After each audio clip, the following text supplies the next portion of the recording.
it's good to go. Yeah. Just wanted to check where they were. That's all.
Thank you, everybody. Thank you. Listen, welcome, everybody. And welcome to those on live stream. We're truly honored to be hosting this fantastic event. And this is the third time, so we're very pleased about that. It's really great to have Bridget Phillipson here today. Let's give Bridget a big hand.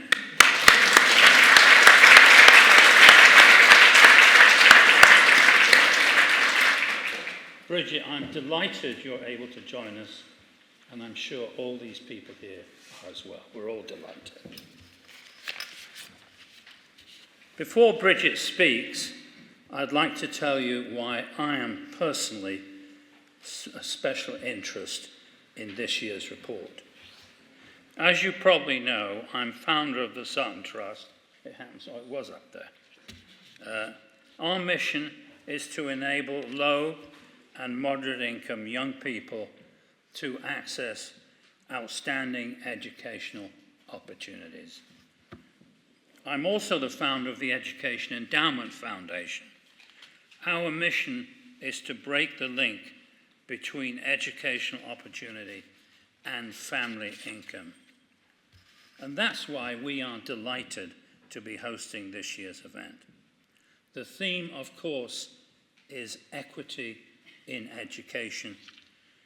Equity in education is exactly what the Sutton Trust and the Education and Foundation are all about.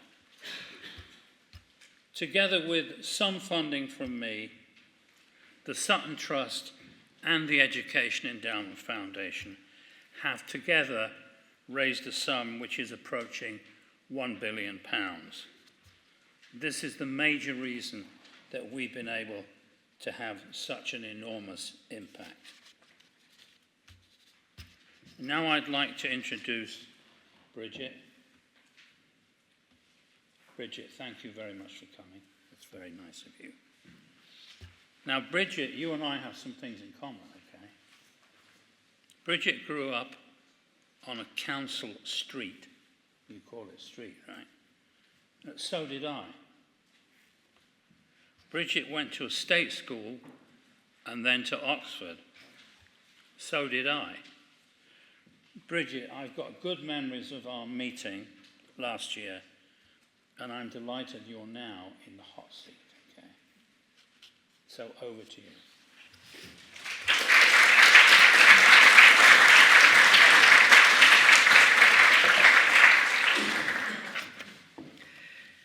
Thank you very much. I'm so pleased to be here with you today at the launch of such an important report. The temptation with reports like these, the ones that deal in international comparisons, is to try and score cheap political points by doing each other down. But I think that's a mistake. They are a chance for collaboration, not competition, partnership, not rivalry. Educational standards, opportunity itself, is a shared global endeavour. I want countries to come together to educate our children to form not just the citizens, but the society of tomorrow. And so I'd like to thank the OECD for this excellent report, and I'd also like to thank the Sutton Trust for hosting us today. And I know that, Sir Peter, you're stepping down as chair soon. And I know that you've spent the last quarter of a century campaigning tirelessly to level the playing field where it comes to access to education and career opportunities so that no young person is held back by their background. So thank you for all that you have done, Peter. I was going to wish you a happy retirement from your role, but it sounds like you've got lots of plans lined up and lots that you intend to achieve in the months and years to come. I'm an optimist, so I want to be positive, but I do have to be honest about the inheritance of a new government. The list of challenges left behind by the last government is very, very long. A sorry history of missed recruitment targets, leaving us with critical shortfalls of teachers in key subjects. An absence epidemic, where 1 in 5 of our children are persistently out of school. A maddening mess in special educational needs provision, with parents struggling to access the support that their kids deserve. A schools estate literally crumbling after years of neglect. An inherited childcare pledge without a plan to deliver it. And as data published today shows, around a third of children leaving primary school do not meet the expected standard in reading, writing and maths following assessment. There are pockets across our country where only every other child is leaving primary school meeting the expected standard in reading, writing and maths. Lurking beneath all of these separate challenges is a common denominator of distress: child poverty. The stain on our society that has seeped into the fabric of far too many families. 1 in 10 pupils in this country miss at least a meal a month because their parents can't afford to buy food. Back in August, I visited a sixth form college in Manchester for Level 3 Results Day. And during that visit, I sat down with teachers to listen to their reflections on what it is to be a teacher today. One told me that he'd been a teacher for over a decade, but in that time, his job had changed beyond all recognition. With more and more kids bringing out-of-school issues into the classroom, his role had expanded. The children's need for pastoral support took up so much more of his time. More and more children were prevented from learning in his lessons because they were hungry or because of other problems at home. Despite that teacher's best efforts going far beyond his job description, the life chances of those children were shrinking. As politicians, we like to talk about our own story, but proud as we may be of that, too often the story of why some of us make it to stand on platforms like this today, while others never get that chance, is not one of hard work and talent. It's one of luck, and all too often, bad luck. That's the story for those children in that teacher's classroom in Manchester, and thousands of other classrooms across our country.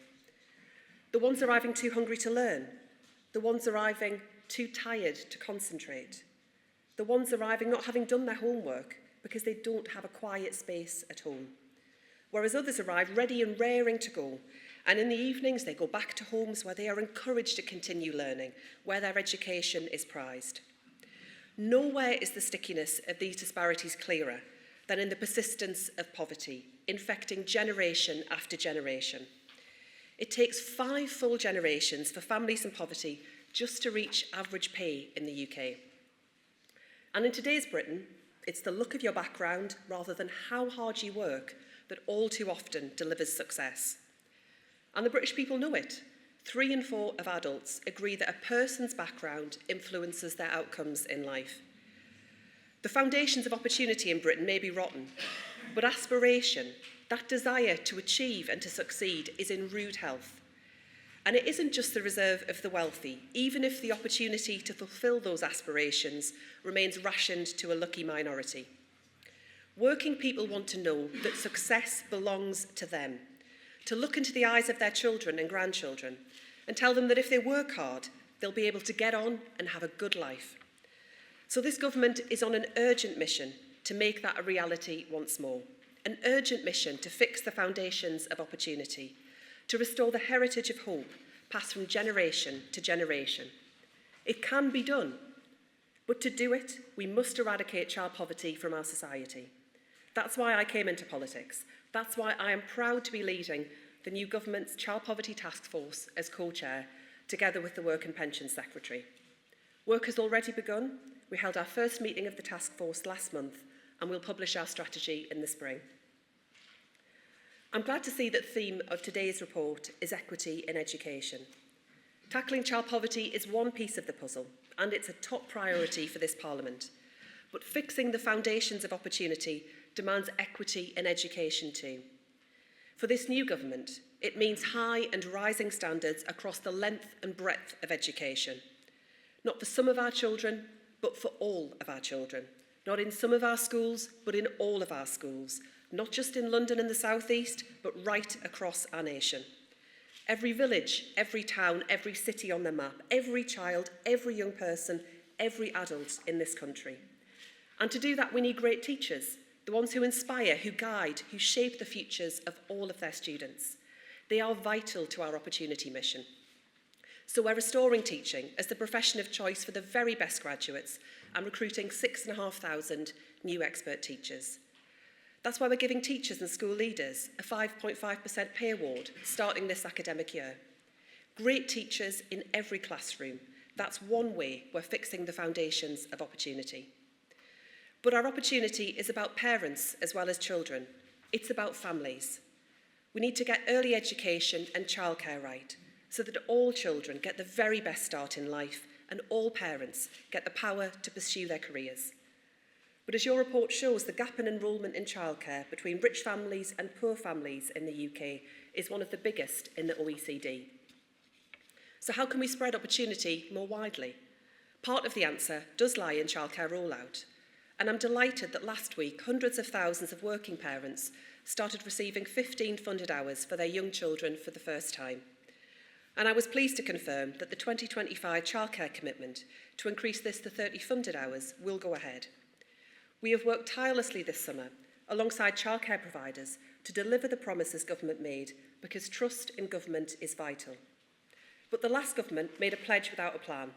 It's not how I believe policy or politics should work, but I'm determined that this Labour government will not let parents down. That, of course, means being open about the scale of the challenge to roll out this commitment in full. It won't be simple, it won't be easy, but I will work with our parents and workforce to see it through. All of early years education is vital for our mission, not just childcare. Those first steps into education are so important for a child's life chances. And the sad truth is that a significant part of the attainment gap is already baked in by the age of 5. But what happens next in a child's life, what they are taught in the classroom, is vital too. So we are bringing together expert education leaders and staff in an expert-led review to help us deliver a cutting-edge curriculum fit for the future. True equity in education requires breadth and depth, and ours has been thin and shallow for too long. A foundation in reading, writing, maths, yes, of course, but let's go further.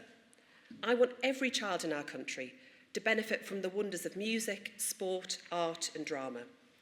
A curriculum that reflects the issues and diversities of our society, ensuring that every child is represented. Never compromising on standards in the basics. Quite the opposite. That'll be the strength with which we drive high and rising standards for all of our children. Those standards must be for each and every child. When they slip, it's not middle-class parents who miss out. They can pay for tutors to pick up the slack. It's the children without support at home who fall further behind. To deliver those standards in our schools, we need an accountability system that is fit for purpose. A system built on support and focused on driving improvement at the earliest point. High standards, not high stakes. Broad and rich, not narrow and reductive. And last week I took the first steps to reform accountability. I announced the end of single headline Ofsted grades for state-funded schools with immediate effect. Instead, a clearer, broader, more transparent report card approach in place by September 25. Equity in education, from early years up to university and beyond, is the seed for opportunity in our society. We can't focus just on one part of the system, one area of the country, one group of people. We can't let excellence in education be the reserve of a lucky few. It has to be for all, for everyone, forever. Now, I said before that I'm an optimistic person, and even given the challenge ahead, I am optimistic. I believe this country's best days lie ahead of us, that our country, with its proud history, can have a brighter future yet.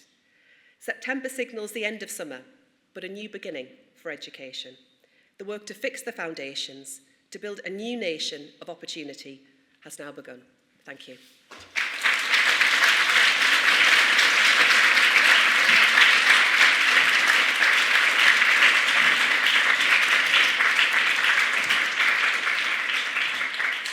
Bridget, that was great.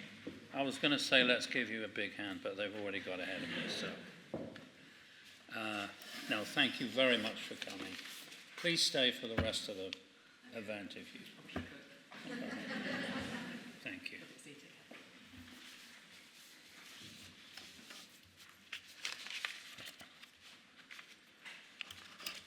Okay, I think next is Abel Schumann. Abel, thank you so much for inviting us to host again. That's very kind of you. Now, every time we do this, I embarrass Abel, so I'm going to embarrass him again. Abel is the product of an outstanding education, pan-European. He attended the Goethe Institute, which of course is in Germany. He attended the Stockholm School of Economics, he attended the New School in New York, and I think he attended the LSE. And that's just for starters, okay? He is an enormously distinguished economist and is the co-author of a number of flagship OECD publications. As Abel will attest to, governments tremble when they wait for the OECD results. They are the gold standard, and they are entirely data-driven. Now, Andreas Schleicher, who's head of the OECD Education, has a favorite expression which I love. He says, without data, you are just another person with an opinion. So, Abel, please give us the data, okay? Yeah, go on.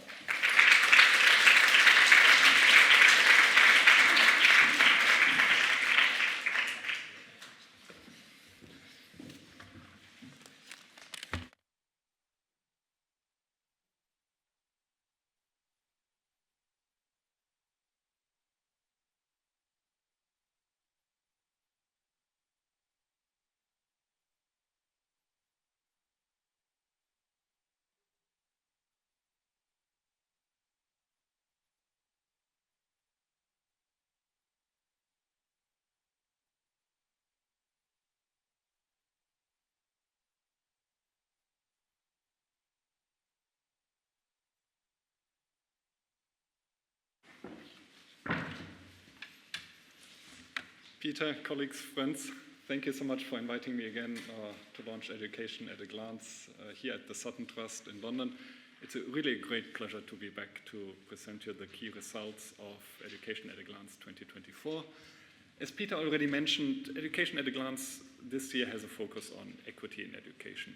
And we all know that equity in education is not only one of the most important topics, but it's also one of the most complex topics in education. So please don't expect me to have answers on everything related to equity in education. But I hope I will be able to present to you some interesting facts, some interesting international comparisons that will shine some light on equity in education in the UK. So with this, let's start right in and talk about some of the key results when it comes to educational attainment in the UK. And what we see there is that there has been some progress for some, but there are also challenges for others. So let's start with the positive news first, and let's have a look at the share of 25 to 34-year-olds that have a tertiary qualification. So that's typically a bachelor's degree, a master's degree. It might also be a higher apprenticeship degree.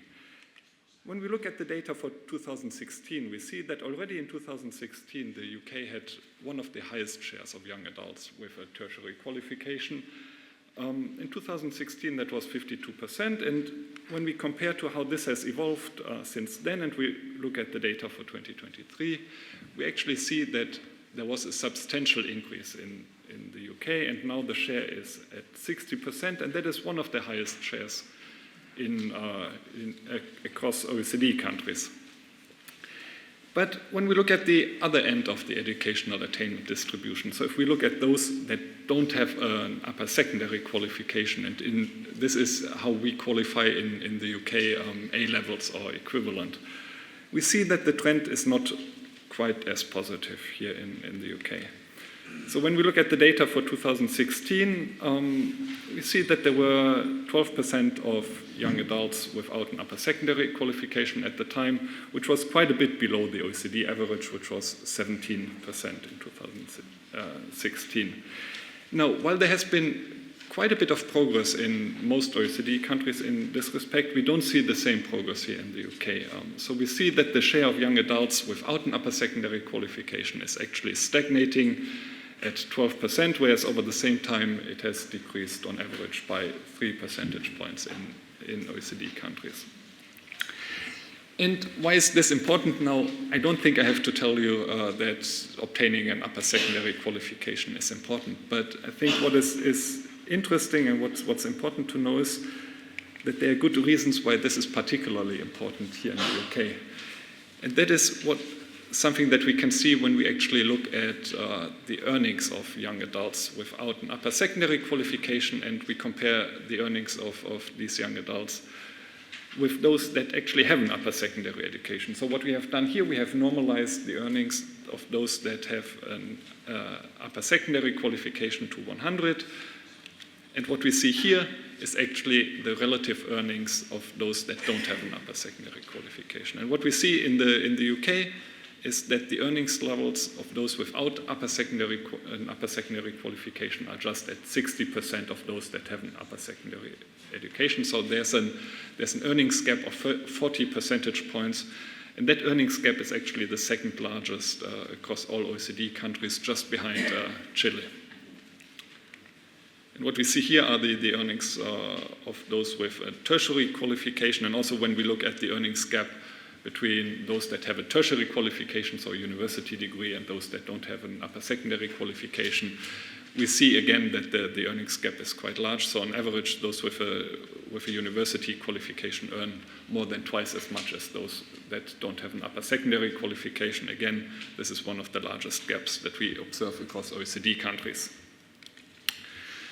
Now moving on, looking at another important dimension related to equity, and that is the gender dimension.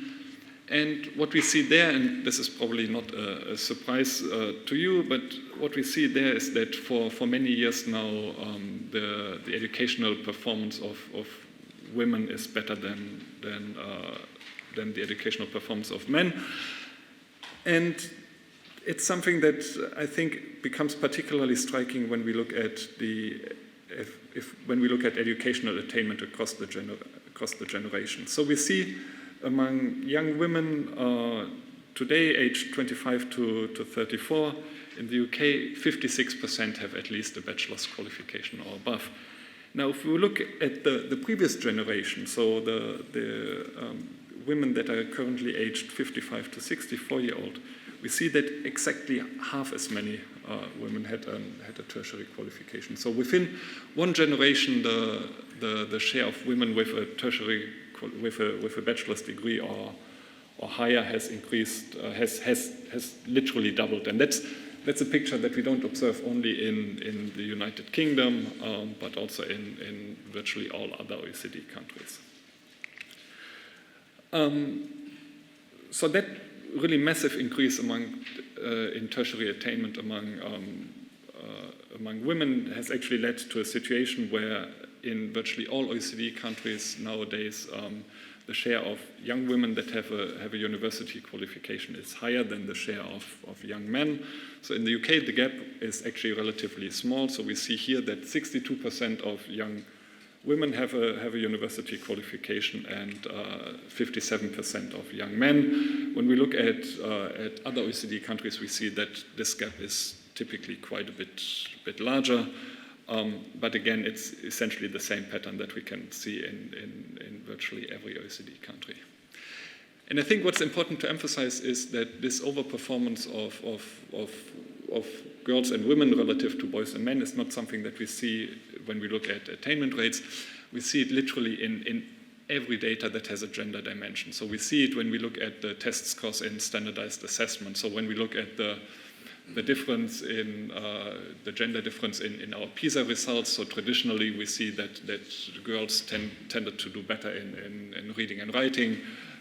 Boys tended to do better in mathematics. Now while the gap in reading and writing is growing, so girls move away from boys in reading and writing, the gap in math is actually shrinking, and we have quite a few countries nowadays where girls already do better than boys in math, and if this current trend continues, it will not take long until girls do better in math in most OECD countries.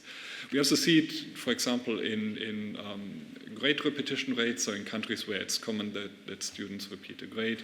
We see that boys are much more likely to repeat to repeat a grade than a girl, and we see it in completion rates, for example. So when we look at the likelihood that a student who enters a upper secondary program or a tertiary program, we see that girls and women are much more likely to complete their program successfully than boys and men.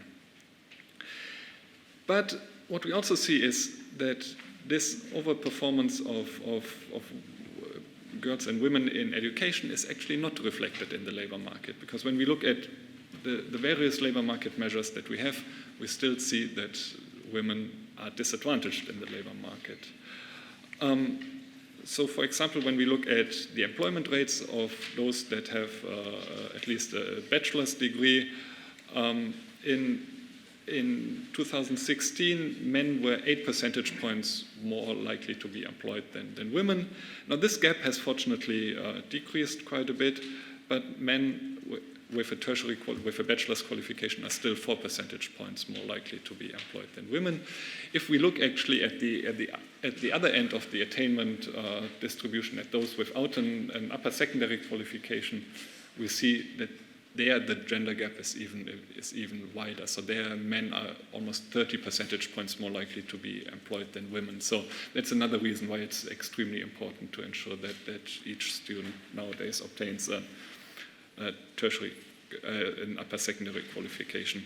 And we not only see a gender gap in employment rates, we of course see it also in earnings, where women with a tertiary qualification earn still on average roughly 17 percentage points less than men with the same qualification. So there are still these persistent gender gaps, disadvantages in the labor market, even though women tend to overperform in education.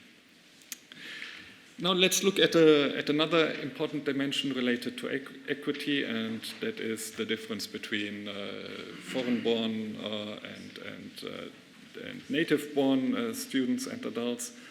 And what we see in this respect, what's quite striking is that migrants in the UK are really highly qualified. So what we have in most countries is that the share of migrants is the highest among those with the lowest attainment level. So in most countries, the share of migrants is the highest among those that don't have an upper secondary qualification. What we see in the UK, actually, that you see here, is displayed by the green dots, is that in the UK, the share of migrants is the highest among those with a tertiary qualification, with a university degree or similar. And you can see here the various OECD countries, and it's quite clear that this is it's a relatively exceptional pattern that only a few other countries have. And this is something we also see when we look at the share of young adults that are neither in education, employment, or training. Again, in most countries, native-borns are less likely to be neither in employment, education, or training. What we see actually in the UK, it's the case that the foreign-born young adults are less likely to be neither in employment, education, or training. So again, here we see that foreign-born adults tend to perform better in education than the native-born young adults, even though in this measure the gap is obviously relatively small, with 12.2% of native-born young adults being NEET and 11.7% of foreign-born young adults. Another aspect I would like to mention is geographical disparities in educational outcomes, because this is also something that is relatively striking when we look at the UK. So we can look at, for example, the share of young adults, or of adults in general, that have a tertiary qualification as before. This is relatively small. I'm not sure what you can see on this map, but if we zoom in and look at the UK, we see that there are large geographical differences in educational attainment by region. So in the Greater London region, for example, we have 71% of all adults having a university qualification. And when we look at the same share in the northeast of England, we see that it's just 42%. So this geographical disparity between the different subnational regions, it's not quite the largest in the UK, but it's among the largest disparities that we can observe within OECD countries. Now moving on, talking about another aspect that we all know is extremely important for equity in education, early childhood education, which is probably the most important tool that we have to support students from disadvantaged families and ensure that they have an equitable start into their education and into their lives. So perhaps again starting first with the good news, and that is that we see that when we look at the enrollment rates in early childhood education in the year before primary school starts, we see that in virtually all OECD countries, including in the United Kingdom, enrollment rates are at 100% or very close to 100%, and they have been at that level for quite some time. So here you see the data for 2022 or 2020 and 2013. But when we look at enrollment rates at an earlier age, so here we can look at enrollment rates among the 0 to 2-year-olds, and there we see that the pattern is actually quite different. First of all, a much smaller fraction of children at that age is enrolled in early childhood education. And of course, what we would like to see is that enrollment rates are highest among children from the most disadvantaged families, because for them, being in early childhood education is probably most important. But what we see in virtually all countries is actually the opposite pattern. So we can here compare enrollment rates from children from families with in the lowest third of the income distribution, with enrollment rates of children in the middle third of the income distribution, and here enrollment rates of children from families in the highest third of the income distribution. And we see that in virtually all OECD countries, enrollment actually increases with increasing family income. And that's, of course, exactly the opposite pattern that we want to observe. And what we also see when we look at the gap in enrollment between the lowest third and the highest third of families, we see that that gap in the UK is quite a bit larger than the gap on average across the OECD. If we want to understand the reasons for this gap, it's of course important to look at financial aspects, because that matters a lot in early childhood education. So let's have a look at the resources invested in early childhood education. And the first thing that becomes apparent is that the share of private expenditure, so the share of spending that comes from households rather than from the public, from the government, is particularly high in the UK. So with 26% of expenditure on early childhood education coming from households, the share of private expenditure is exactly twice as high in the UK than the OECD average. Another aspect that we notice when we look at the data is also that expenditure on early childhood education is low. So when we look at spending per student in pre-primary education, we see that the United Kingdom spends only $6,900 per child, whereas the OECD average is quite a bit higher at $11,700 per child. And we actually, on the left-hand side of the chart, we see that there are some countries that even spend 3 times as much, with $20,000 per child or more. And what we also see is, when we look at the evolution of expenditure on early childhood education, that in quite a few OECD countries we saw a significant increase between 2015 and 2020-21, which is the latest year for which we have data. On average, expenditure on early childhood education measured as a share of GDP grew by 9% over that time period. But in the UK, it has declined by 13%. So there was a significant decrease in expenditure, which went against the OECD trend. And that is perhaps particularly surprising if we look at at expenditure at other levels of education, because there we see that the UK tends to spend roughly as much or more than the OECD average. So when we look at expenditure on secondary education, so here I first have expenditure on primary education, where the UK spends roughly $2,000 more than the OECD average.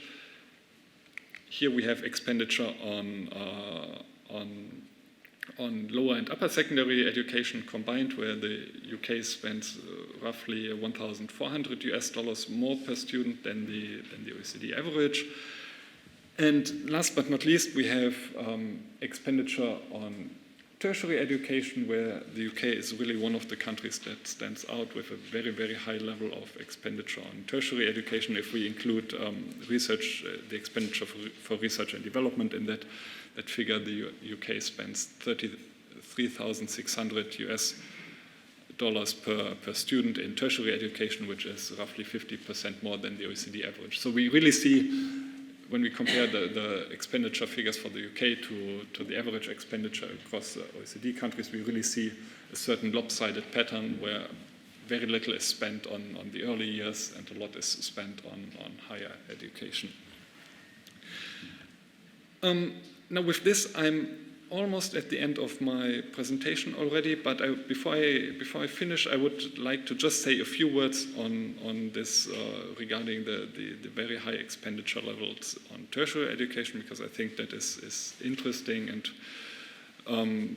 it's worth looking a bit more into it, where this comes from and how it compares to other countries.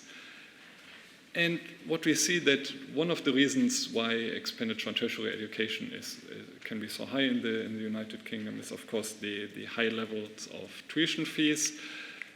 When we look at tuition fees at bachelor level, and we only compare tuition fees at public institutions, we see actually that tuition fees in the United Kingdom are the highest across all OECD countries for which we have data.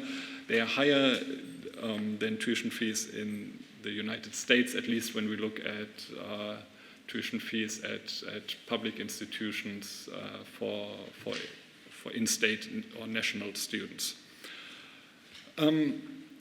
And what we also see is that when we look at the financial support that is provided to university students, we actually see that most countries for which we have data provide public grants or scholarships to a very high fraction of their students. So these are the two bars here in dark and light blue. What we see when we look at the UK is that the only public support that virtually all students receive, with more than 90%, are student loans. Now, the big question is, of course, when we look at that data and when we think back to the first slide that I showed in my presentation, where I showed that there was this massive increase in young adults that have a university qualification, how do these how can be these two numbers, how can they be aligned with each other or explained? One important fact here is, of course, that when we look at countries that are on the left-hand side of this chart, like Sweden and Denmark, that do not charge students any tuition fees and provide very generous public grants and scholarships as financial support to students, it's not that these countries do not ask their graduates to pay for the cost.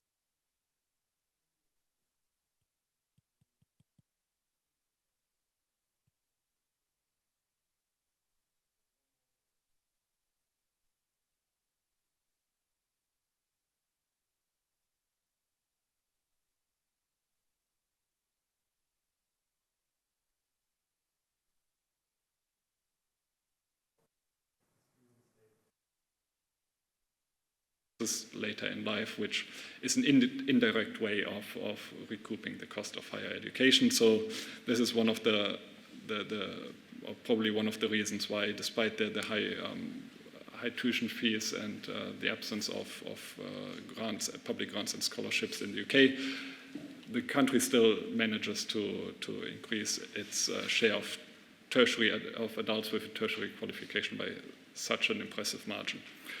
So with this, I'm at the end of my presentation.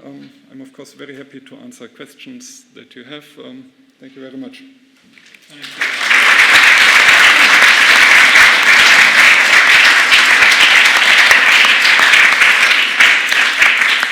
Do you want to take the questions there, or are you okay? All right. Whatever. We'll move on to the panel, right? We'll move on to the panel first. After this, yeah, sure. Arbel, that was absolutely fascinating. I think, Arbel, you've given us a lot to absorb, and we're going to absorb it while Arbel takes questions. So.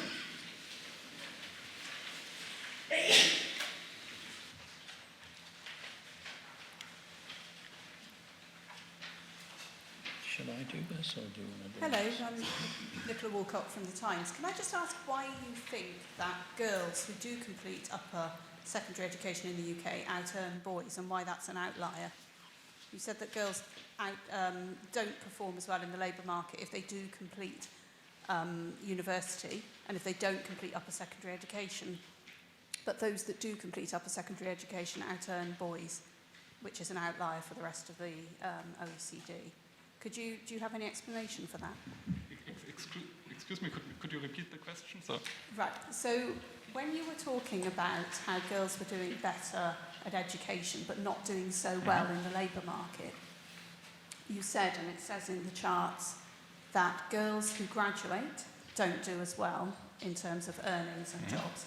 Girls who do not complete secondary education also do worse than boys. But girls who complete secondary education do better than boys in the labour market. Why do you think that is? Is it the type of jobs they're going into? It's an outlier for the rest of the OECD.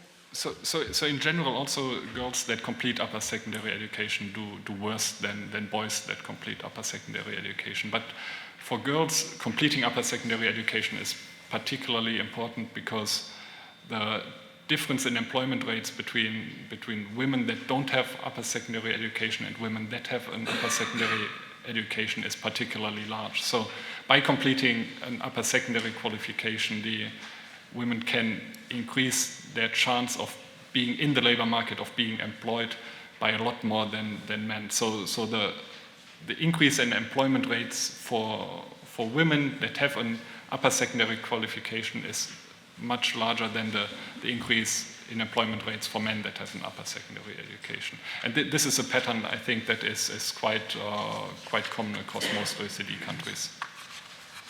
Okay, and so is that just for employment rates, or was it for earnings as well? So for earnings, we don't see that difference. So earnings in general, the earnings gap is relatively similar across all education levels. So on average, women tend to earn between, let's say, 15 and 17 percentage points less than men, independent of their education level. So when we compare men and women within the same education level with each other.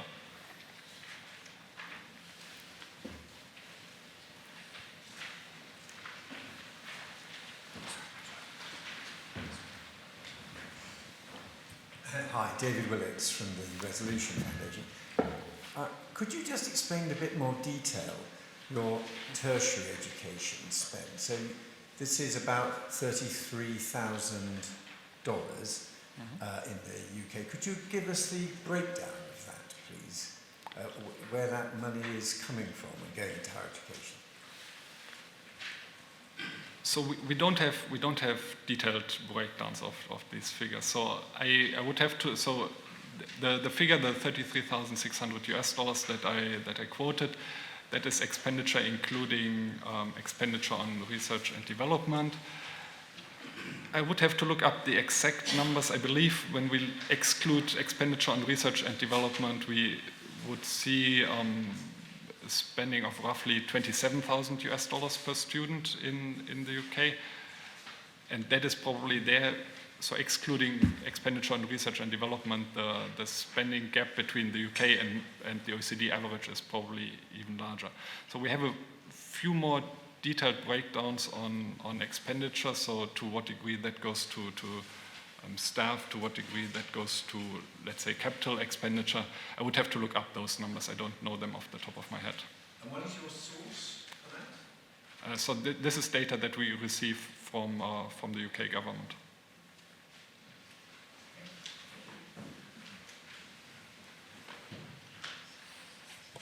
Thank you. Kitty Stewart from the LSE. Just following up on that, I wondered if it includes spending on living expenditures. Do you think it partly could reflect the fact that in the UK many students move away from home, unlike in many other countries, to attend, or is it just the money that's flowing just to the university? Yeah, so cost of living should not be included in that figure. Okay, it certainly doesn't feel like that from inside the university that we're getting 27,000. So I'd also be interested in more detail, but perhaps we can look at that.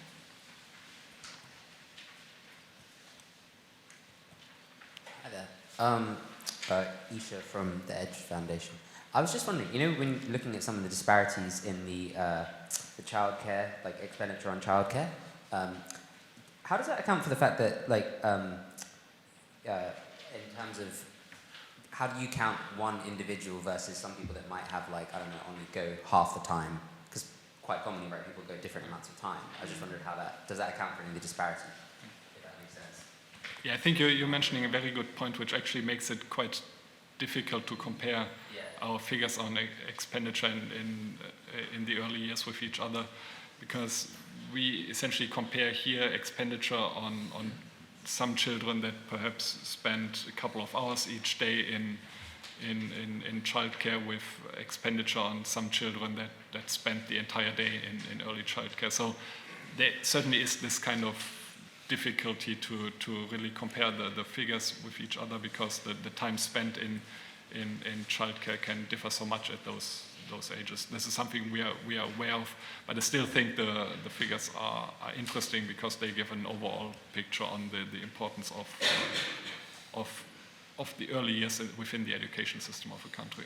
So do you just count it as one individual then? So this is spending per child. So we just look at the total expenditure on early childhood education and just divide it by the total number of children enrolled, independently of whether they are enrolled for a few hours a week or for 40 hours a week.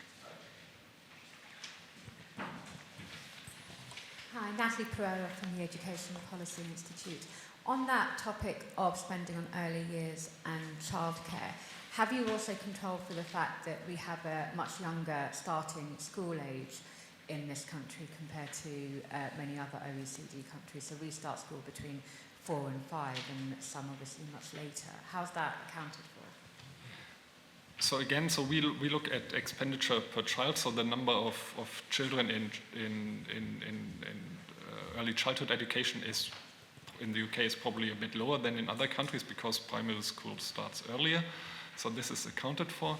And in general, what we see is that expenditure per child on the very early years, so on the like at age 0 until 2, tends to be a bit higher than expenditure on the, let's say, pre-primary education age 3 and 4. So if we take away the, let's say, year 5 from spending on early childhood education in the UK because it's aligned, it's part of expenditure on primary education, the share of very young children in early childhood education is actually a bit higher in the UK than in other countries because of that, and we would expect that because of that effect, expenditure per child should even be a bit higher than the OECD average in the UK, but what we actually observe is the opposite picture, that it's way beyond, way below the OECD average.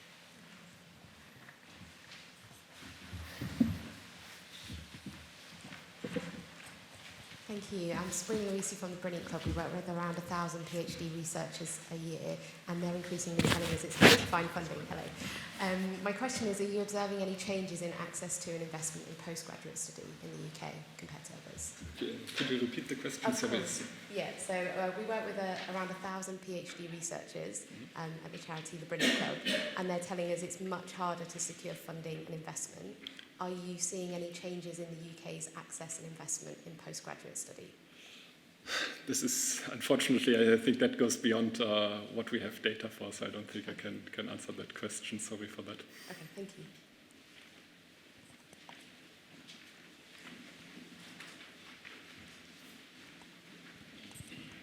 Hi, Farouk Mir from the Sutton Trust.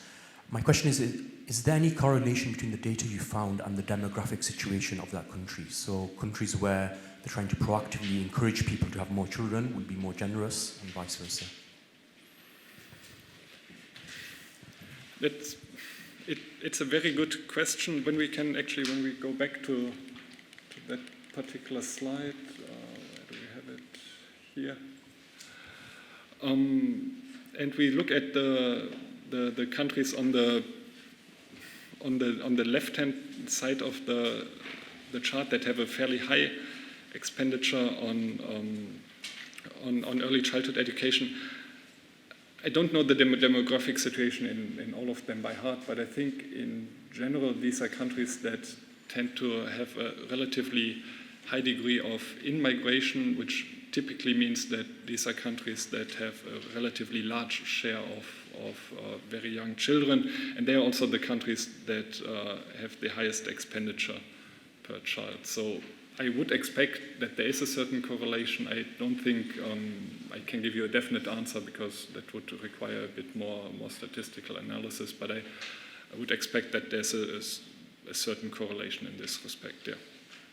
We see when we, for example, look at Korea, which is the OECD country with the lowest birth rates, that they have an expenditure per child which is virtually identical to the OECD average.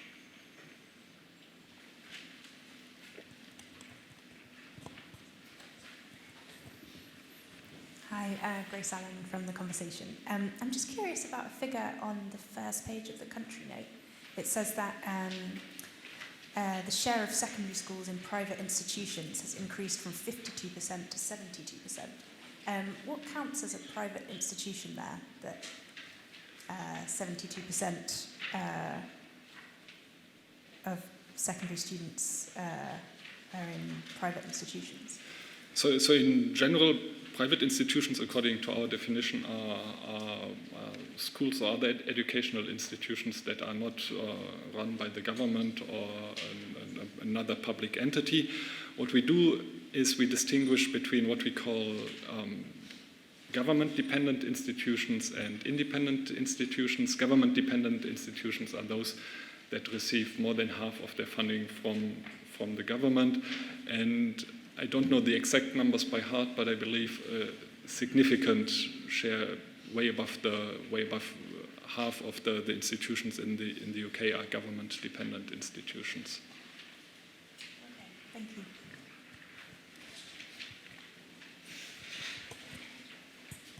Thank you. Hi, Nick Ullman from the Higher Education Policy Institute. So, as my organisation's name suggests, I am particularly interested in these tertiary numbers that you've already presented, and I am still struggling to get my head around them, like some other people in the room. Because on your press release, you've got the number without R&D, where you say is about $27,000 US dollars. So the current exchange rate, that's about £20,000 a year being spent per student in tertiary education. And even if you take the most expensive bit of the tertiary system in the UK, which is an English undergraduate, the fee is less than half that.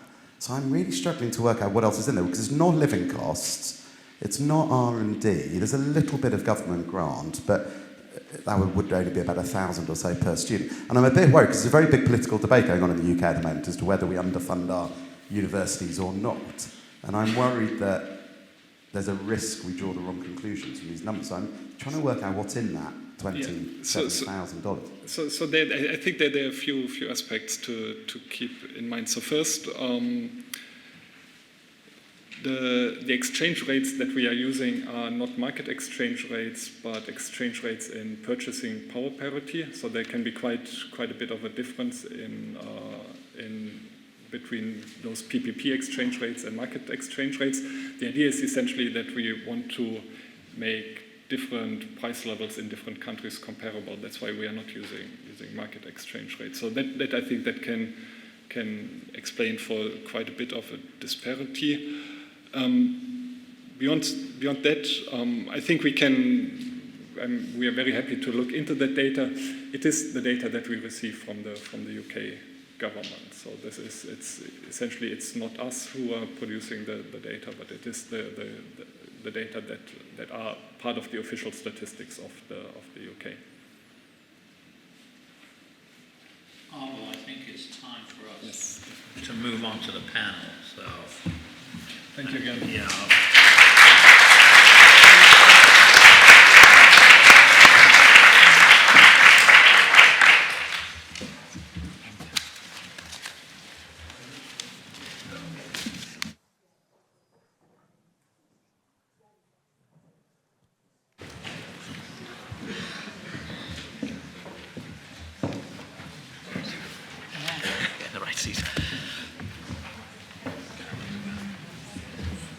Nick Pearson, who is the Chief Executive of the Sutton Trust, will be chairing this panel.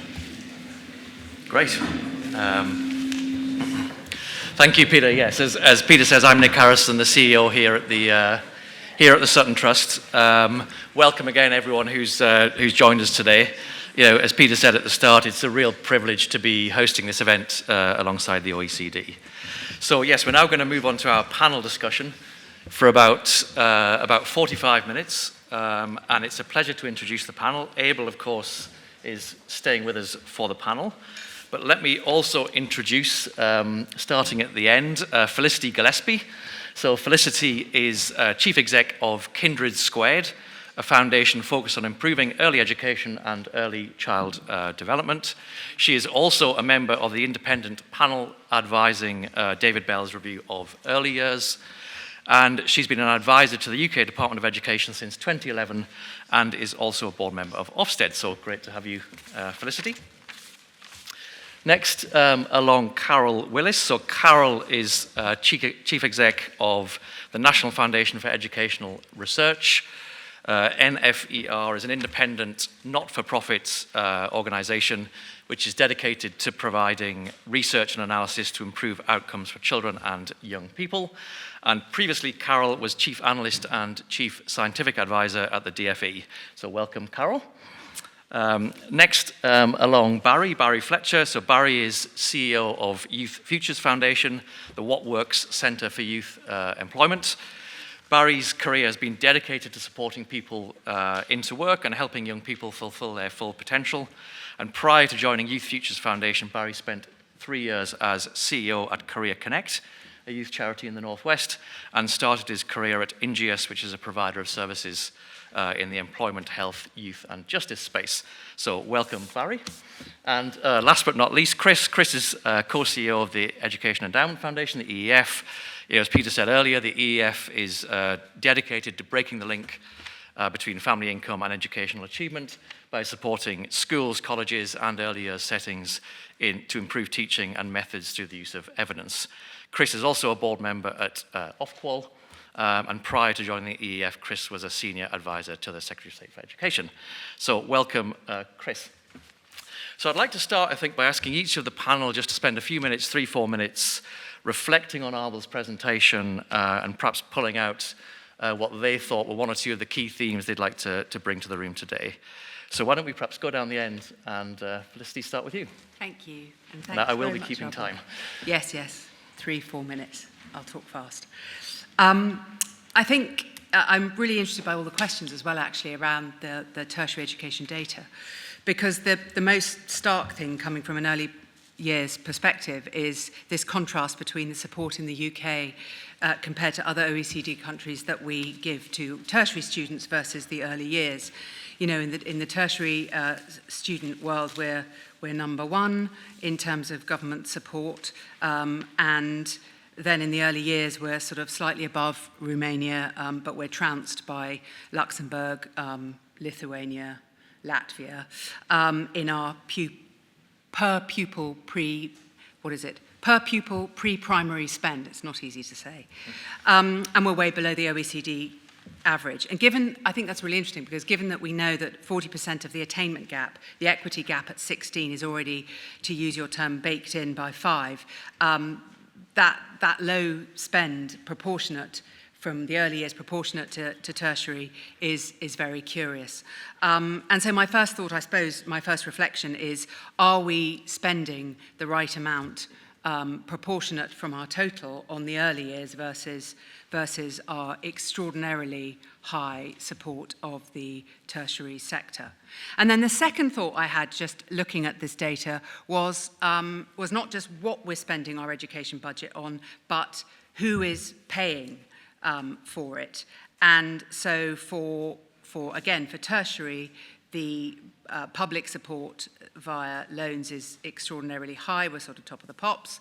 Whereas in the early years, we are third highest for private expenditure, for household expenditure, because the state spending there isn't going to the early years. It's not going to the children in that critical foundational phase that we know has such an impact on later life chances. And interestingly, I think just reflecting on the Sutton Trust's own data around this, we know that what money is being spent by the state on early education isn't actually reaching, in terms of equity, the children that need it most. Only 70% of the early education spending is going to families in the top 50% of earnings. And when you look at the expansion that's being planned by the new government, only 20% of families earning less than £20,000 are going to be accessing that additional support, compared to 80% of those earning 45,000. So again, if we're talking equity, it feels like something's not quite right. So those were my kind of two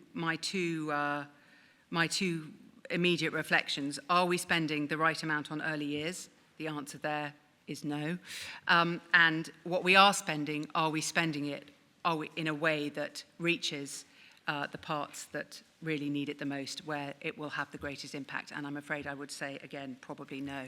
But those are just two thoughts. No, thank you. I'm sure we'll come back to that topic close to our heart at the Sutton Trust, of course. Carol, do you want to go next? Yeah, so I've interpreted the brief slightly differently, and I'm going to give some of my thoughts on the impact of family background in particular, or disadvantage. And this is one of the most significant factors explaining differences in children's outcomes throughout education, more so than gender, ethnicity, or location, according to research for the Deaton Review. And as I think Abel said, the gaps in attainment open up for children before they start school in terms of children from low-income backgrounds versus their peers. And I think that's why the expansion of the free childcare offer should extend beyond working parents. However, rather than education helping to mitigate the challenges that children face when they're 4 or 5 years old, the disadvantage gap in England widens over the course of their primary and secondary education. So last year, the disadvantage gap at Key Stage 4 was its largest for 10 years. Children from disadvantaged backgrounds, only a quarter managed to secure a strong pass in English and maths compared to over half of their peers. Now, we know these gaps are difficult to shift, and they've widened as a result of the pandemic, and they impact on progression to higher qualifications and ultimately young people's opportunities in the labour market. And a lot of those who don't get a level 3 qualification, will be those who've struggled at school, will be those from disadvantaged backgrounds. And instantly able, I was really surprised your figure for those not receiving level 3 qualifications was only 12%. I was looking at some data from the Labour Force survey over the weekend that suggested, at least in 2019, it was as high as 28%. So there might be some differences in definitions there, but I think it might be a larger group of young people.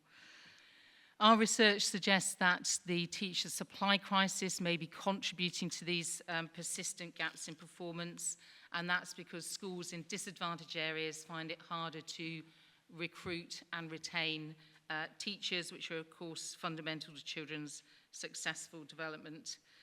But these inequalities cannot be solved by the education system alone. Tackling poverty and providing sufficient funding for wider public services are also key if we want to see a step change in the disadvantage gap. We also need to provide sufficient information, support, and a range of high-quality study options post-16 so that all young people can make successful transitions through education and into work. I think that includes rethinking the resits policy, which is demotivating for young people, ensuring that there are a good range of accessible routes available before defunding applied general qualifications, and also addressing the relatively high dropout rates for children from disadvantaged backgrounds. But I'll leave Barry to talk a little bit more about that. I did want to flag some research that NFER has been leading, looking at how the labour market might change over the next 10, 15 years, and what are the essential skills that employers will need in future. And we've published the latest report on this today.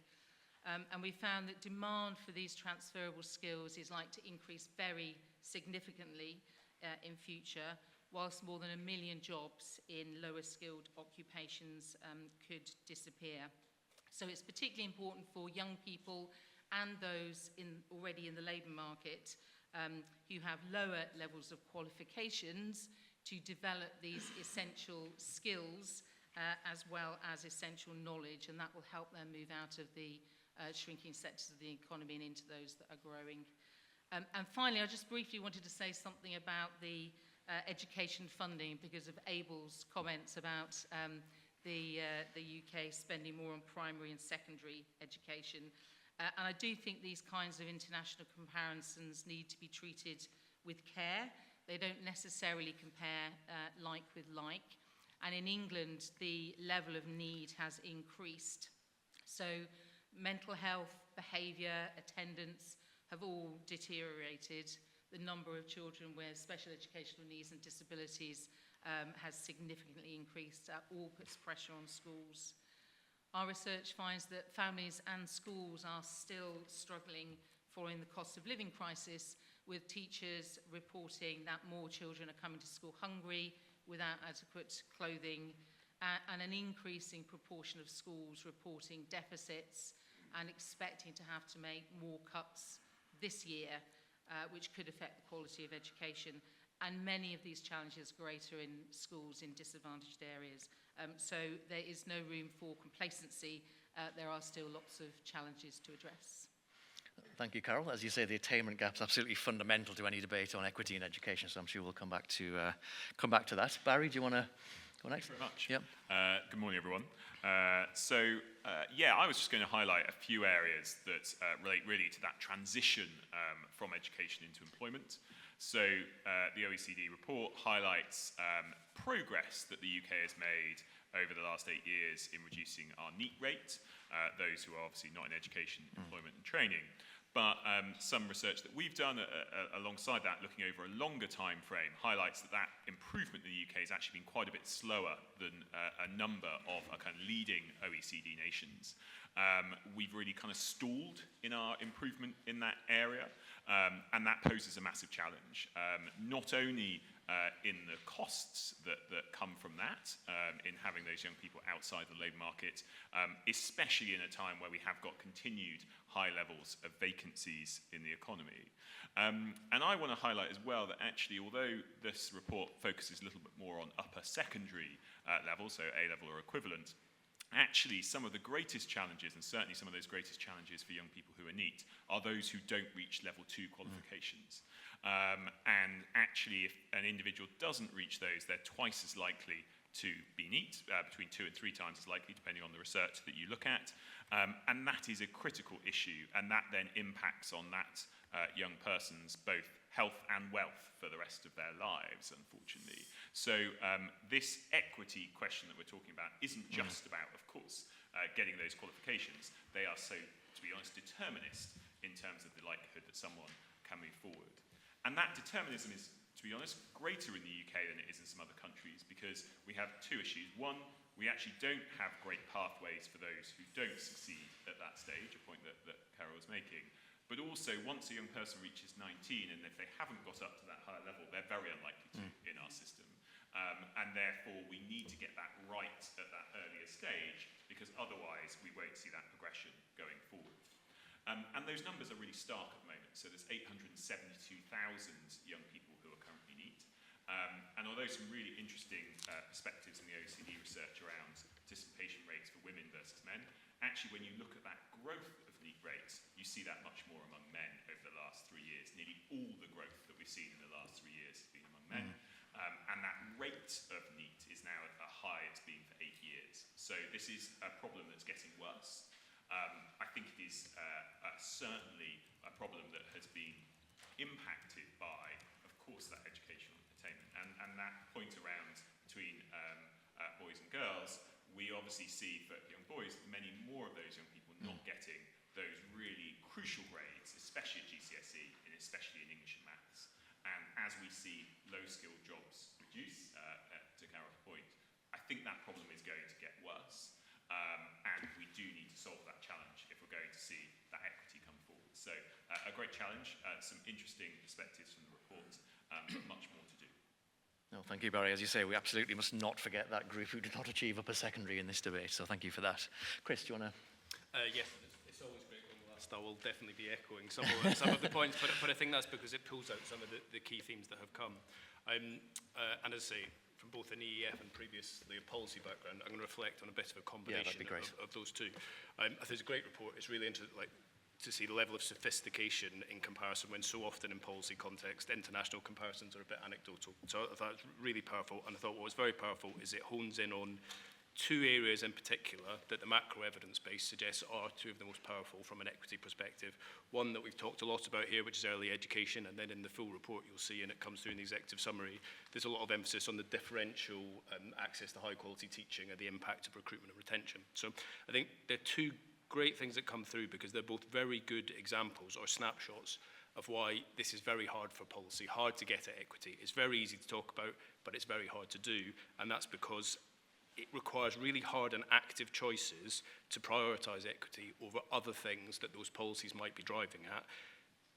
In particular, because the neutral path of not prioritising equity is often not neutral. It's actively gap exacerbating, and you can see that in both of those examples. So I think early years is a classic one here, where there's the tension, and we're talking about it here, between early years education, but also, of course, childcare objectives and the labour market objective, and you can see that coming through in the findings here. Really striking findings from that report that come through very strongly on both the position on access for younger children, particularly in the UK, the gap between more and less affluent children being greater than in some of the other OECD countries, but also that the relative spend being much lower. You can see that there's something coming in the new childcare, the extension of childcare entitlements. That is going to increase overall spend, but it's going to make the access challenge, the equity aspect of it, worse. I think that's a natural or a likely outcome of that policy, which IFS and others have looked at because of who is most likely to benefit. So I think that gives you a really clear emphasis on the area of focus that needs to be in the system, on how you also get at access and quality for disadvantaged children in early years, and how you make some hard policy choices around that to really prioritise it.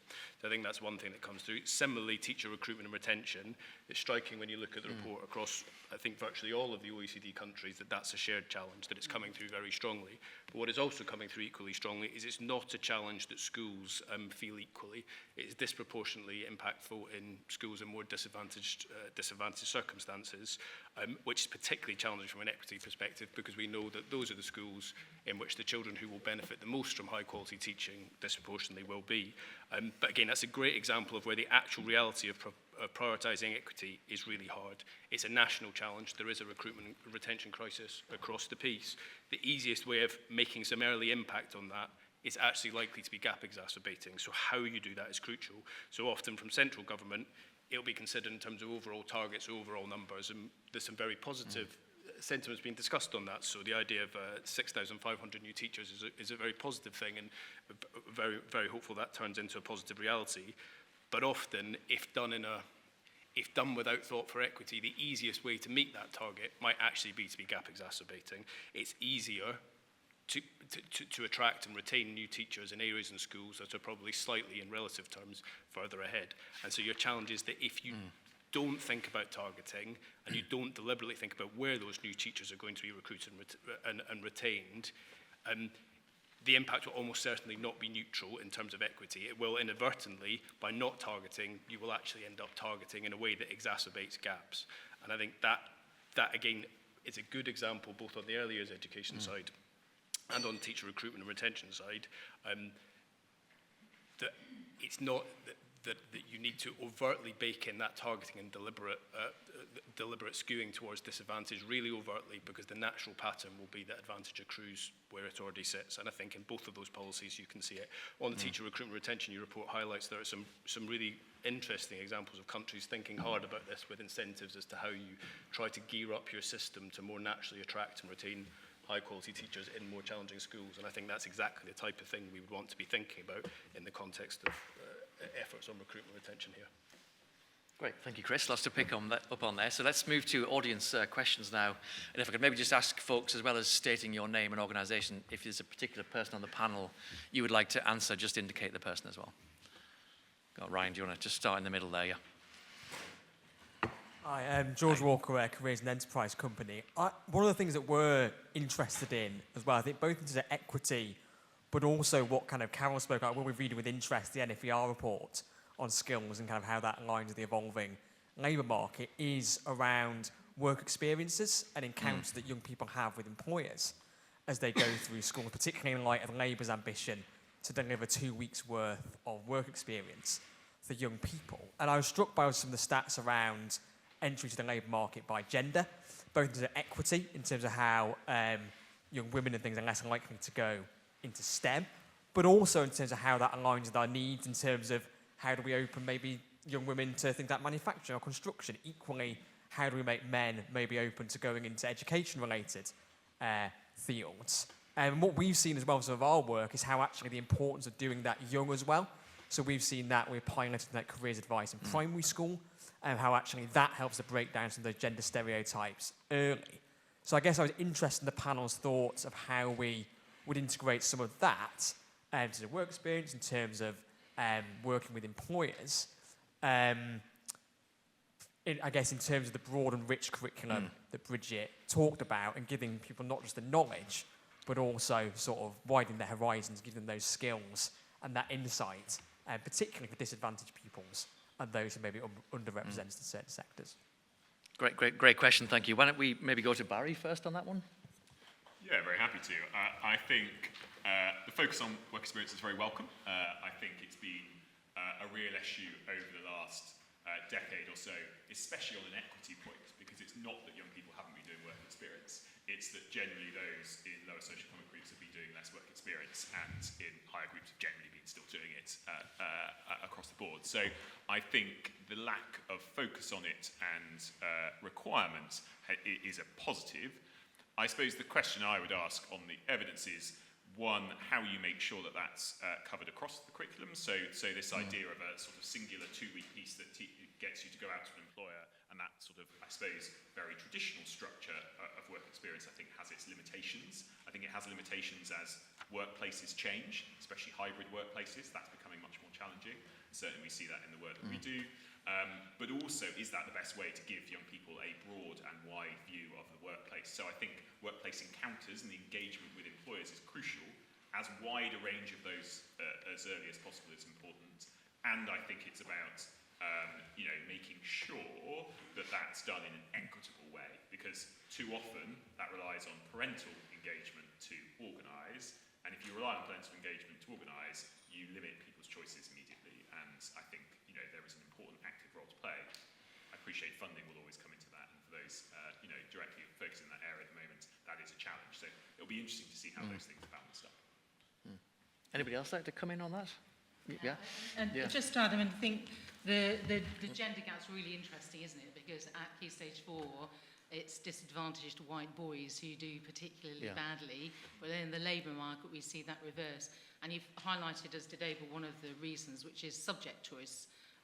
What young men and young women study post-16 and in higher education. Women are much less likely to study economics, engineering, business studies, which are the subjects which attract higher, I think, employment, but certainly wage returns. I think the other factor, I'll come back to that, that there is something about, and we've seen this in physics for decades, about why there is this gender split and girls having less confidence. I think you've mentioned the gender stereotypes around what girls and boys should be doing is coming into play, and also making those subjects more accessible, more engaging for young women and young men is an important part of the story. I mean, the other, I haven't looked at the data for a few years, but it used to be the case that there's still a child birth and family raising penalty. Women are more likely to take time out of the labour market at the moment, particularly 25 to 35. Their options, particularly in the UK, to come back to work part-time are more limited. It used to be the case that in other European countries, part-time opportunities were much more widely spread across different occupations at different levels, but we don't have so much of that in the UK. So I think there's something about how the labour market then works as well in terms of influencing those outcomes, those gender-related outcomes. No, thank you. Felicity, do you want to quickly? You say it's really hard to access a broad and balanced curriculum if you start school in nappies. We know that about a third of children are developmentally behind for their age before they even start school.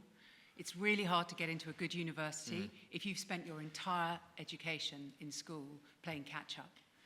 And I think the ramifications of our lack of investment and our lack of focus as a nation, our lack of attention on these early years, means that we're saddling more than a third of our children before they've even begun their school education with a massive, massive set of challenges, which, yes, of course they can overcome, but it's more expensive, it's harder, and it takes longer.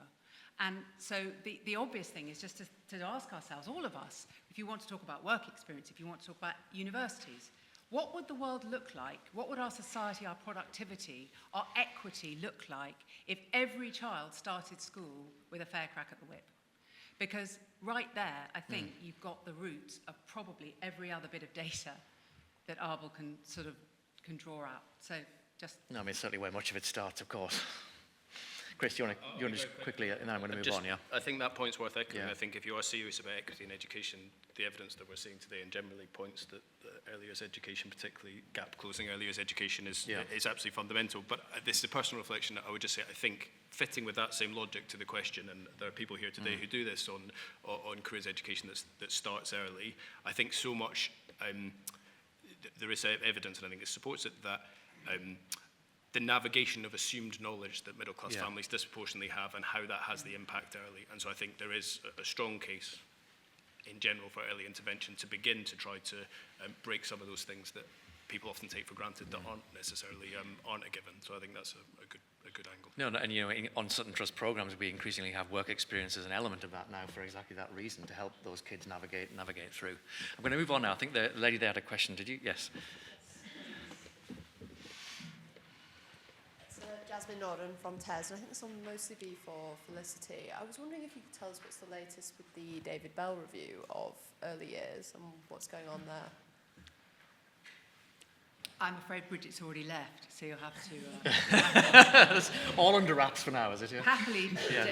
Well, David's not here, and Bridget's left, so yeah, you'll have to ask her. Okay, let's go to David and then at the front, yeah. Oh, we can go. Why don't we just go to you first, then to David, given you've got the mic, yes. Thanks. Go ahead, yeah, thank thank you. This is another you. one for Felicity. I'm Janine Hyatt from the Fair Education Alliance. And we've talked a lot about the importance of investment in the early years, both on educational attainment, but also development and the ability to engage with school. And the difference in access between lower income and higher income families that I think we're all very aware of. I guess I'm wondering about the fact that a lot of more low income children spend those early years at home or outside of a formal setting than in a formal setting. And how do we think about, alongside expanding access, supporting families and communities to improve the experience of spending those early years at home and making those children developmentally ready? And how does that figure into our state spending on the early years? Because I think it was very much about formal nursery settings, understandably. But I think there's a bit of an assumption in there that we want to get as many low-income children into formal settings as possible. So is there a bit of questioning to be done about that assumption, about what we can do, about the holistic experience of children at home outside of those settings? I think it's a great question. I think we run the risk of using early years, the early years as a synonym for nursery education. And actually, the data is really clear that high quality early education benefits people, but poor quality is an essential element in terms of success. But also, early education, I think, overlooks all the other, the tying up of all the other services and the support of families that is essential in 0 to 2. One of the things that's really fascinating in our research is the levels of ignorance about the importance of the early years, about the impact it has on later life chances amongst the general public and specifically amongst parents.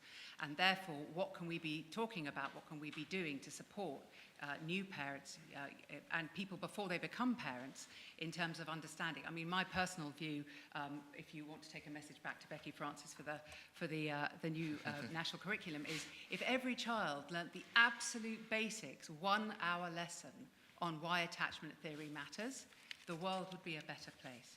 If we basically got those early years, those first 2 years, the critical time when our brain is developing it fastest, has the greatest impact on our later life chances. If we just got everybody who had a baby to understand the nature of serve and return, the nature of those early interactions, the importance of the quality of our relationships right in the very first months and years of life, so many of our other problems, can you get a theme here? So many of our other problems, they'd all be redundant. That's, We're getting earlier in the age groups as we go on here, which is probably It correct. It's a brilliant question, and I mean, there's so much about how you tie up services, so you put the child at the center of services, how you create, educate. But just there's one thing, if everybody who was a parent didn't, parenting classes, it's very judgy. I don't need parenting classes. It comes naturally. I don't need parenting classes. You're saying I'm a bad parent.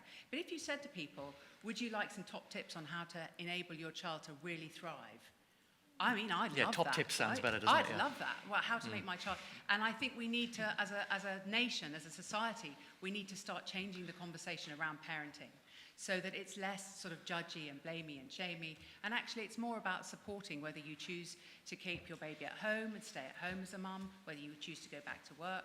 But early education is not a way, it shouldn't be just a way to get mums back to work. It should be about the quality of early interactions based on a sound understanding of why it matters. No, it's education, not childcare, right?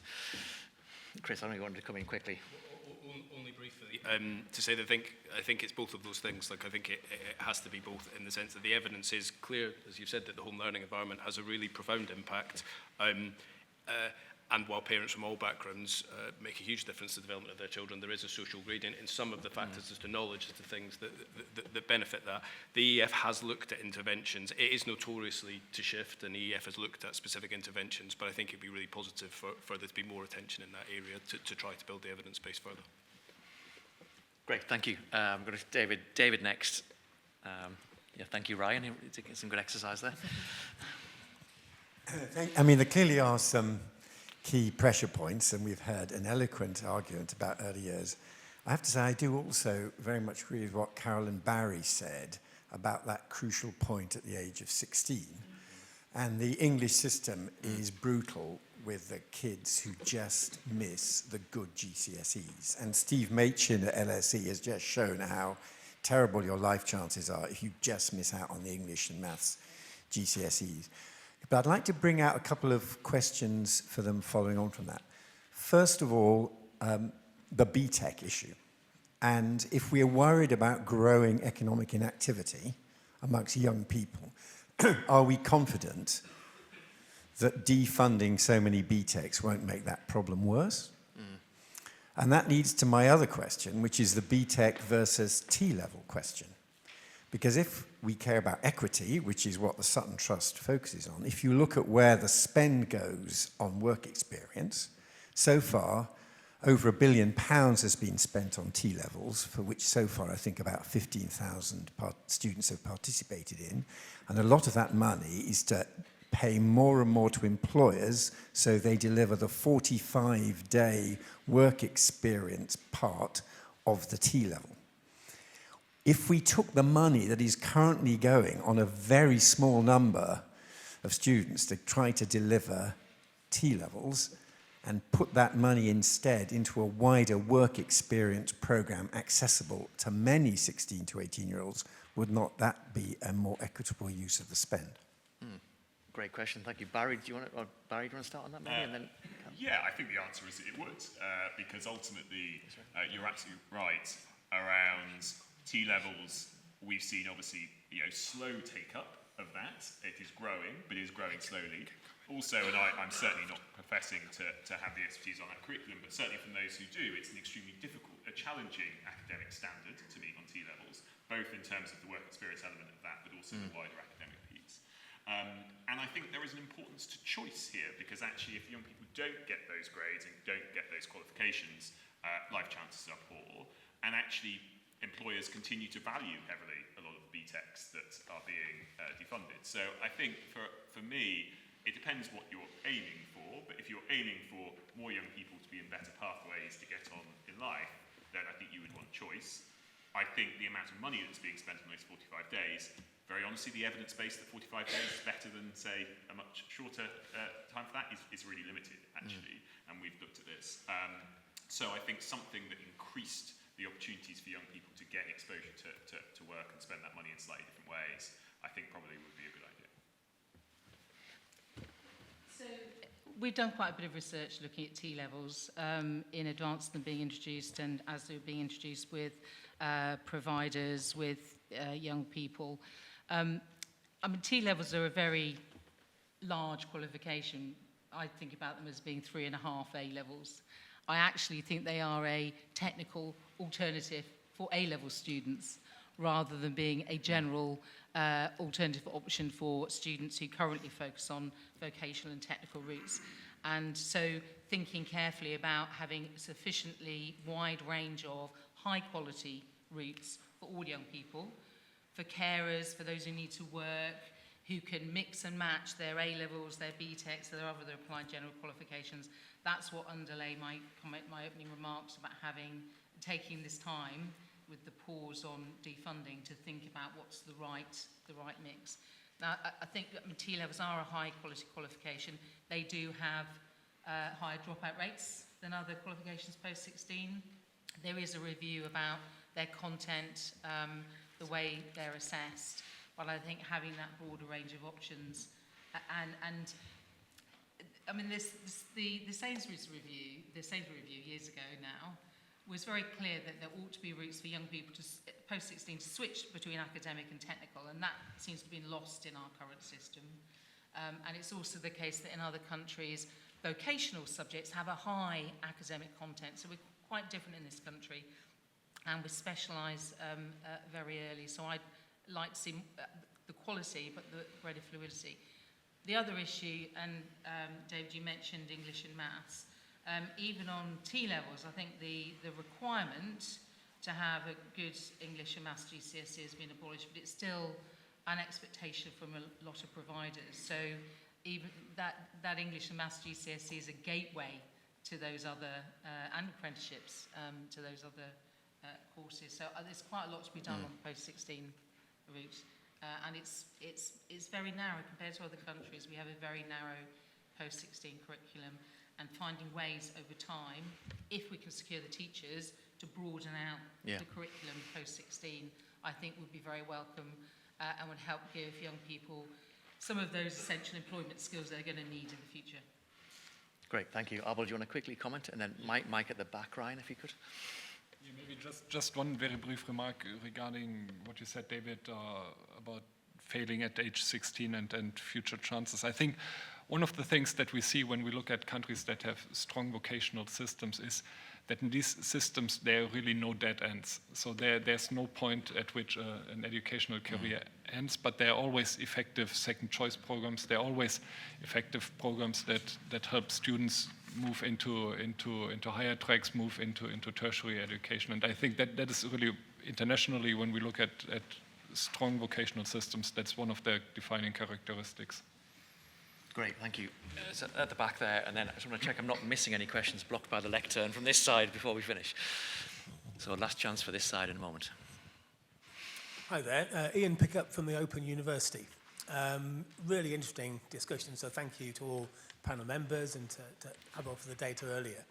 It's very easy to think about the importance of early years education on the left hand as I'm looking at the table, and to think through about how that would wash through in terms of reducing attainment gap, reducing the number of people not in education, training and employment, and so on.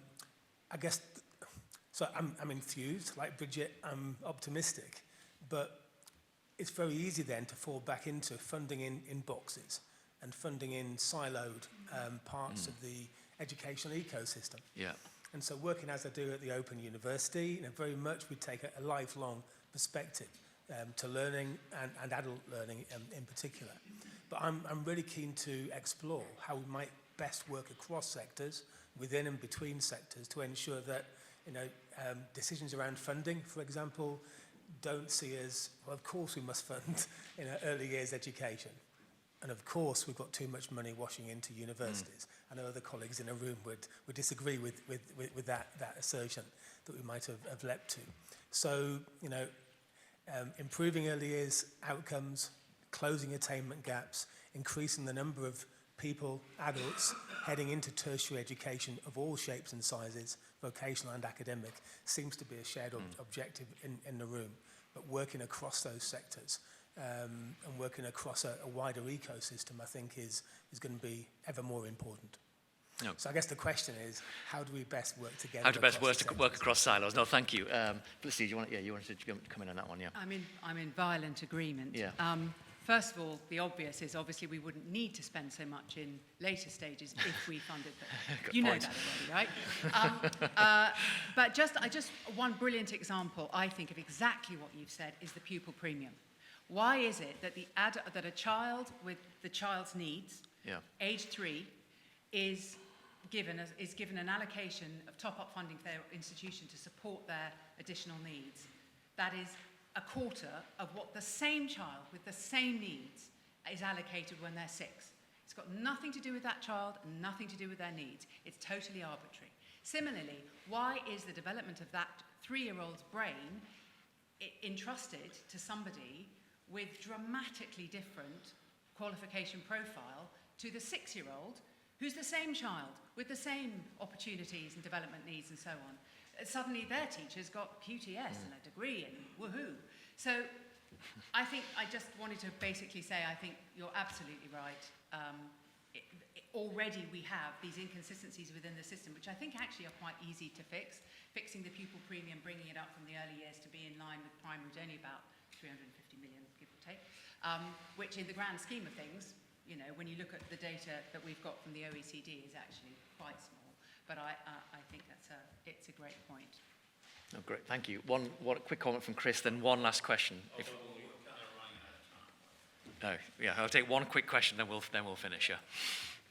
Sorry, Chris. But to build exactly on that, there is a potential coherent policy. Yeah. You could expand the early years pupil premium in early years, but you could also add one in post-16, and then you have deliberate, targeted funding for disadvantaged children all the way through your system, but with an explicit behavioural driver towards quality and evidence, which is a very powerful force. Great, thank you. Is there a question from this side that's been missed? And I'd like to only have one quick question, then we're going to finish just to this side as well. Yeah. Hi, hello, good morning. My name is Patrick from Times Higher Education. If I could just go back to the expenditure figures for higher education that I know has kind of caused a bit of confusion in the room. The one thing that I wanted to flag was, so the share of public expenditure on tertiary education is 23%, Abel, is that correct, in the UK? In the OECD, it's much higher, it's 68%. So that does suggest that we are spending much less from the state on universities than in other countries. What message does that send, given that there is currently a big debate around funding of higher education in the country? So I think on this point, it's really important. I mean, the low share of public expenditure that comes really due to the high importance of tuition fees and student loans in the UK. I wouldn't say that from a fundamental perspective, the difference is so big, because in other countries, as I said in my presentation, it's graduates, they pay for their education. They pay for their education through higher marginal tax rates that they pay on their higher incomes later in life.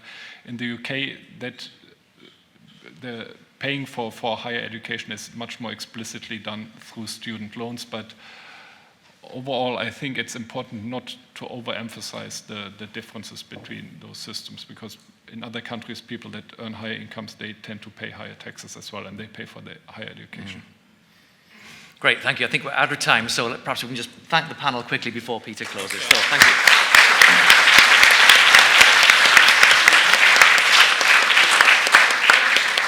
Yeah, thank you guys. Great job, really good. Now, I'd like to thank all our speakers. I think they've been great. And of course, particularly Bridget, and it's Abel, not Abel, okay? It's Abel. Let's give them all a big round of applause. All this